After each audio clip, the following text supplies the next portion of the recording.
दोस्तों नमस्कार और आप देख रहे हैं न्यूज़ बकेट में आपका स्वागत है। ठंड का तापमान लगातार बढ़ता जा रहा है और इस समय बनारस के कचहरी में है और यहाँ पे देखिए कि अल्लाव के साथ अधिवक्ता लोग बैठे हैं और लगातार जो इस तरीके से सुबह का जो मौसम था सभी लोगों को असमंजस में डाल दिया था कि दफ्तर जाएं या नहीं जाएं या घर में ही रजाई ओढ़ कर मौज करें। ये बताइए कि ठंड बढ़ गई है, किस तरीके से आप लोग बचाव कर रहे हैं? 2 दिन से ठंड बढ़ गई है। हम लोग जो है कि अलाव से व्यवस्था हुआ है, अलाव का उपयोग करके हम लोग ठंड से जो है कि बच रहे हैं। और जो है कि सोच रहे हैं कि भाई ये अभी 4 दिन ठंडी 5 दिन रहेगा और इसीलिए हम लोग आग का सहारा लिए हैं और लकड़ियों का व्यवस्था बना के अपना सेक रहे हैं आग। ठीक है। जिस तरीके से यहाँ पे देखिए कि यहाँ पे अलाव जल रहा है, ये बताइए कि कितना मदद कर रहा है ये अलाव? बहुत काफ़ी मदद कर रहा है। देख ही रहे हैं गुरुजी हमारे बैठे हैं सुबह से ही। ठीक है। ये बताइए कि कब तक बैठकर काम धाम चलेगा? जब तक प्रभु की कृपा रहेगी, प्रभु ठंडक जब तक देंगे तब तक क्या नाम से आग का अलाव का सहारा लिया जाए। और कहाँ तक लिया जाएगा? अलाव के सामने अगर बैठे रहेंगे तो कोई कार्य तो कर नहीं सकते हैं। तो इस हालात में गवर्नमेंट को कुछ उचित व्यवस्था करना चाहिए और यहाँ के प्रशासन को भी।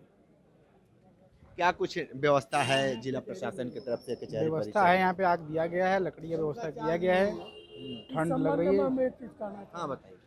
जिला प्रशासन द्वारा कोई व्यवस्था नहीं की गई है, मात्र गीली लकड़ी की व्यवस्था की गई है। वो भी हमारे उपाध्यक्ष परमार साहब है, इनके नेतृत्व में सुबह से जगह जगह अलाव जलवाया जा रहा है और अलाव लकड़ियाँ फेंक करके चले गए। जलवाने का काम ये परमार के जिम्मे रहा है और सुबह से ये परमार जलवा रहे हैं और अभी तक लकड़ी जली नहीं है। देख रहे होंगे, अब देखिएगा अभी देखिए कि गीली। जिस तरीके से इनका सीधे तौर पे आरोप है कि लकड़ी गीली है और यहाँ पे देखिए कि यहाँ पे कुछ लकड़ियाँ उसमें आग भी नहीं जल रहा है, तो इसी से समझ सकते हैं कि जिला प्रशासन कितना बेहतर काम कर रहा है इस ठंड को मौसम को लेकर।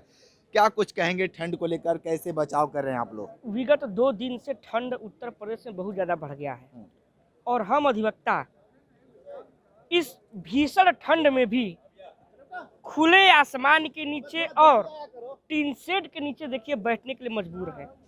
ठंड इतना भीषण है कि लकड़ियां भी जल नहीं रहा है। किसी भी प्रकार यहाँ अलाव का व्यवस्था किया गया है।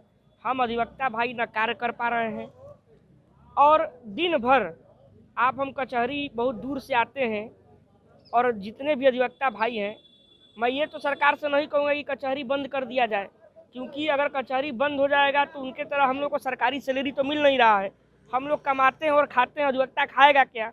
लेकिन आप देख लीजिए कि इस कचहरी में, बनारस कचहरी है जहाँ के सांसद मोदी जी हैं, वहाँ अधिवक्ता जो है टीन शेड के नीचे और खुले आसमान में बैठने के लिए मजबूर है।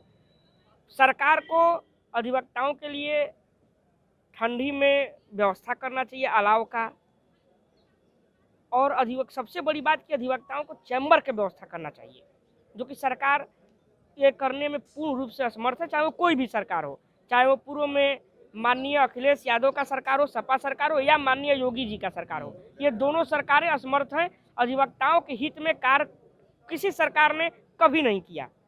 तो आप देखिए कि यहाँ पे इनका थोड़ा सा ये है, नाराज़गी है जिस तरीके से, चाहे पूर्ववर्ती सरकार हो चाहे वर्तमान सरकार हो, इनका सीधे तौर पे आरोप है कि अगर ये टीन सेट अगर नहीं रहता और बढ़िया से बिल्डिंग होती तो हो सकता था कि इनको ठंड नहीं लगती।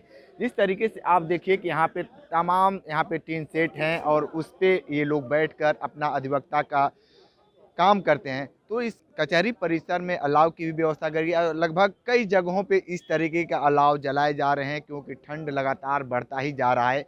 और ठंड के लिहाज से जिला प्रशासन कच्ची लकड़ी कचहरी परिसर में पहुंचा दी है और भले तेल, मट्टी का तेल तो देखने को मिल नहीं रहा है, पेट्रोल डीजल का दाम तो रेट जानते ही हैं, लेकिन इसको जलाने के लिए प्लास्टिक का भरपूर उपयोग किया जा रहा है, चाहे बोतल हो या जो खाने पीने वाली प्लास्टिक हो। लगातार ग्राउंड जीरो से रिपोर्ट दे रहे थे, हमारे साथ बने रहे न्यूज़ बकेट के साथ। हमें दीजिए इजाज़त, नमस्कार। पेश है न्यूज बकेट हिंदी मासिक पत्रिका। पढ़ें इस महीने की पूरी खबर विस्तार से हमारे न्यूज बकेट की मैगजीन में। हमारी ई मैगजीन को मुफ्त में पढ़ने के लिए अभी लॉगिन करें www.newsbucket.in पर। इसके अलावा रोज की ताज़ा खबरों के लिए हमारे YouTube चैनल को तुरंत सब्सक्राइब करें।